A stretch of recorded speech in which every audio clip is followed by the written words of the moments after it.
जो अपनी आत्मा के अलावा किसी वस्तु को प्रिय मानता है वह अपने आप को धोखा देता है। बाहरी वस्तु की प्रियता आत्ममिलन में दीवार बनती है।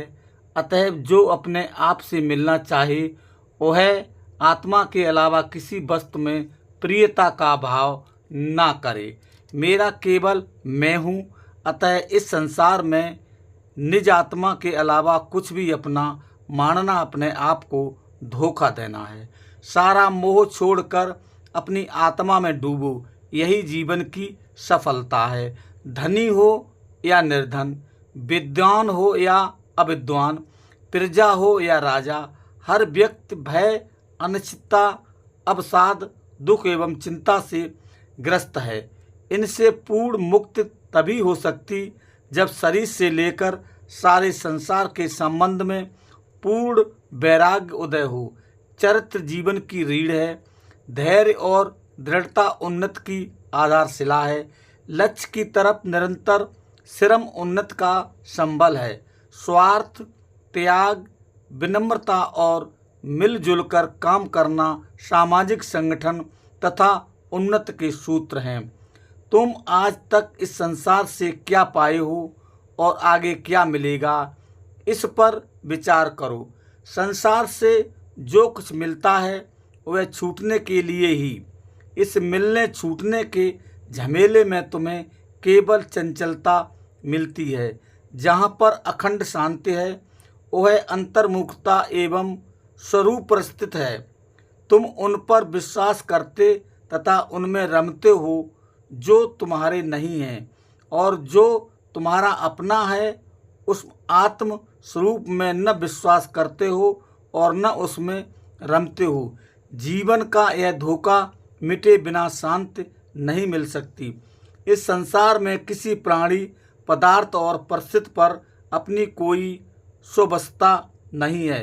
अतः उनके प्रति ममता करना दुखों को निमंत्रण करना है। सारा राग छोड़कर स्वरूप स्थित करना ही सच्चे सुख का पथ है। आपका चित्त सुख के लिए संसार के प्राणी और पदार्थों में निरंतर भटकता है और आपको यहाँ से केवल निराशा और असंतोष मिलता है। जहाँ अनंत सुख और शांति है वह अपने आप में लौटने में है।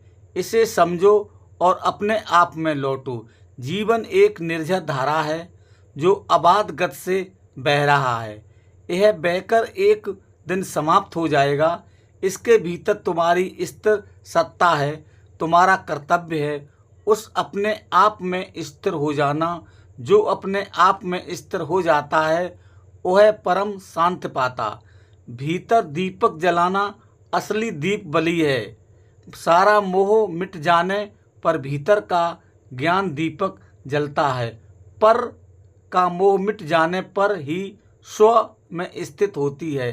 अतएव अविचल तथा असंग स्थिति के लिए अनासक्त का दीपक जलाना चाहिए। हम भावुक होकर मिले हुए अनुकूल प्राणी पदार्थों में मोह कर लेते हैं और जब वे अचानक छूट जाते हैं तब हम उनकी याद कर कर पीड़ित होते हैं।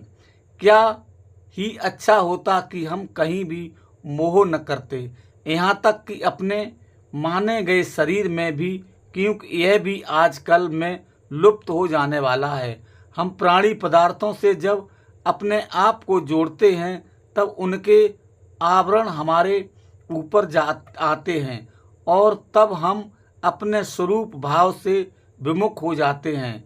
अतएव अपने स्वरूप भाव में निरंतर बने रहने के लिए हमें चाहिए कि हम अपने आप को किसी से न जोड़ें। हमारी असंगता निरंतर बनी रहे, यही हमारी सच्ची सावधानी है और यही सच्चा भजन है। संसार की चमक दमक एक धोखा है, क्योंकि यह क्षणिक और छूटने वाली है।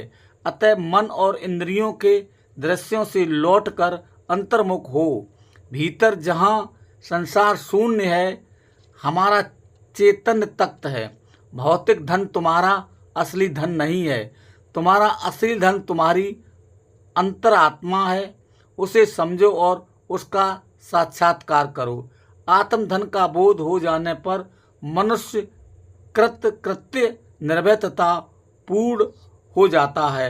आत्मधन जेह ठौर है, वचन कबीरा उपदेश। जिस अचल सुख को हम प्राणी पदार्थ और प्रतिष्ठा में खोजते हैं वह वहाँ नहीं है, किंतु व्यक्ति की अपनी आत्मा में है। अतएव हमें बाहर न प्रलुब्ध होकर अपने अंतर में प्रविष्ट होना चाहिए।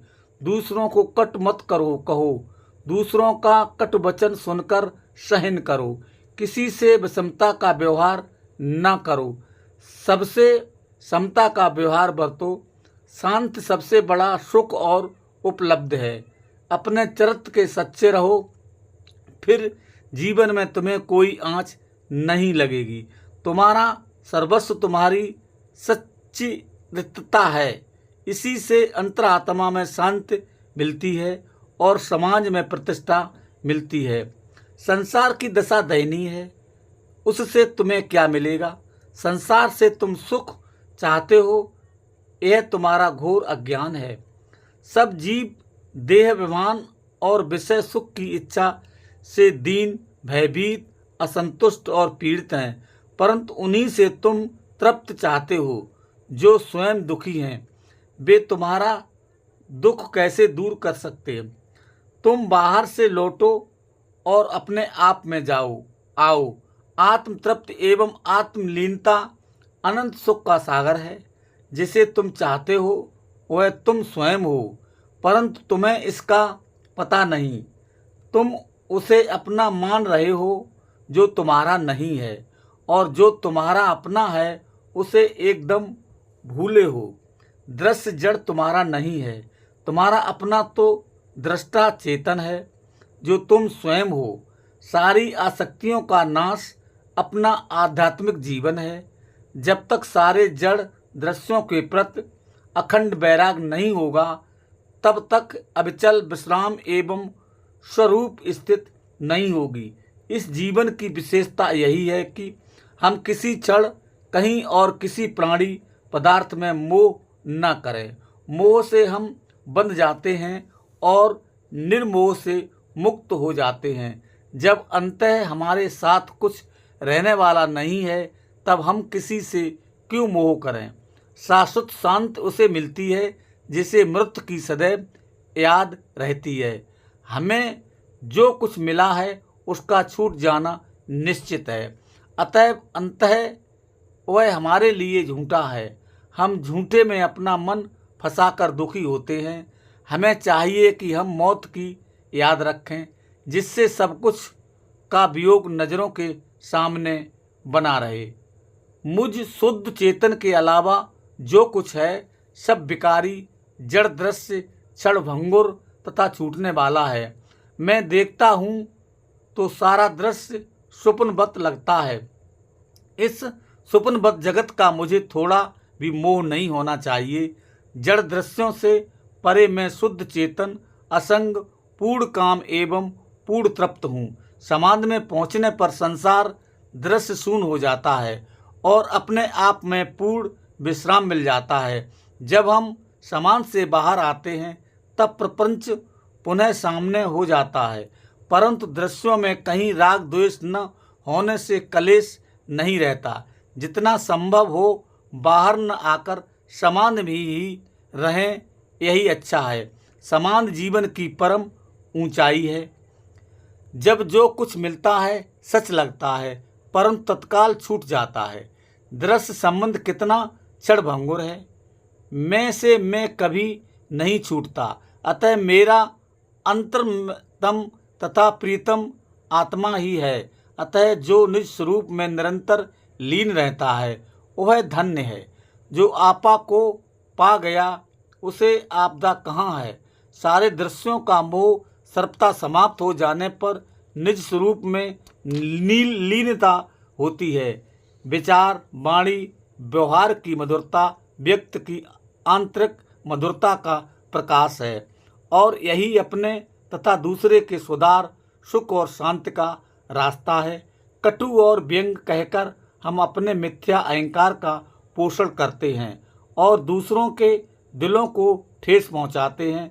अतएव इससे किसी का हित नहीं। तुम्हें चाहे जितने प्राणी पदार्थ तथा प्रतिष्ठा मिले, कुछ रह नहीं जाता। अंततः तो तुम अकेले ही रहते हो। इसलिए किसी भी संयोग में भावुक न बनो।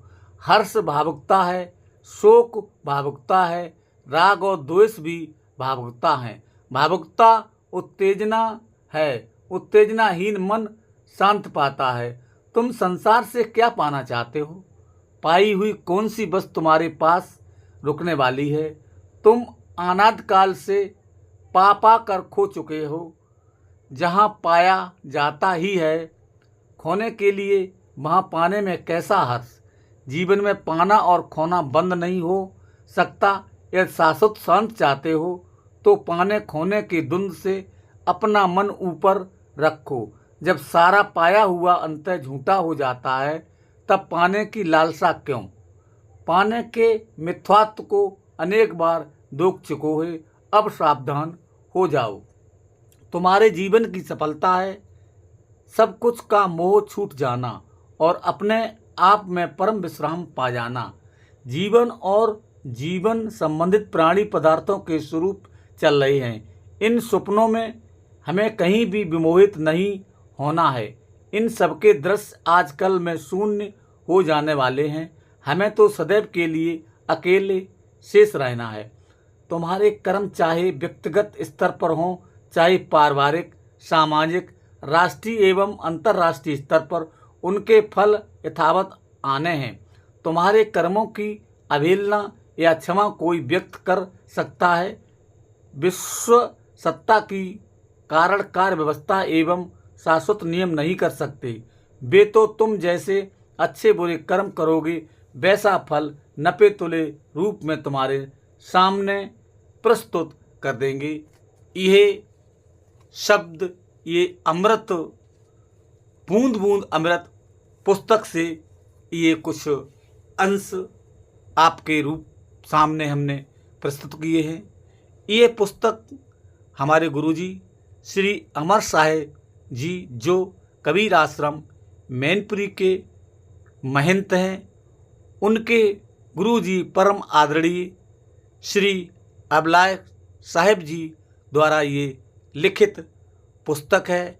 अगर हम से बताने में कोई चूक हुई हो, भूल हुई हो, कोई गलती हुई हो तो इसके लिए मैं क्षमा मांगते हैं। ध्यानपूर्वक इन शब्दों को सुने और इन पर मनन करें। यही हमने आशा और विश्वास के साथ आप लोगों के सामने ये विचार रखे हैं। अगर कोई गलती हुई हो तो क्षमा प्रार्थी हूँ। चंदपाल शाक्य, पत्रकार, हिंदुस्तान, मैनपुरी। सभी लोगों को प्रणाम। त्रिवार साहेब बंदगी। आप लोगों ने ये ध्यानपूर्वक सुना। आप सबका बहुत बहुत धन्यवाद, बहुत बहुत आभार। आपको हमारी ये बातें अच्छी लगी हों तो हमारे YouTube चैनल मैनपुरी 84 ब्लॉग को चैनल को सब्सक्राइब करें, लाइक करें, वीडियो पर कमेंट करें। आपका बहुत बहुत धन्यवाद। कोई खबर देनी तो हो तो हमारे 63 99 21 0 274 तथा 94 11 252 104 पर हमें संपर्क करके बताएं। आपका बहुत बहुत धन्यवाद। आपकी खबर को हम अखबार में प्रकाशित करेंगे, YouTube पर चलाएंगे, आपकी समस्या का अधिकारियों तक पहुंचाने का प्रयास करेंगे। आपका बहुत बहुत धन्यवाद। आप सहयोगी बने। बहुत बहुत धन्यवाद। साहिब बंदगी। जय श्री राम। जानो अपने आप को, खोजो अपने आप, अपने को जाने बिना मिटे नहीं संताप।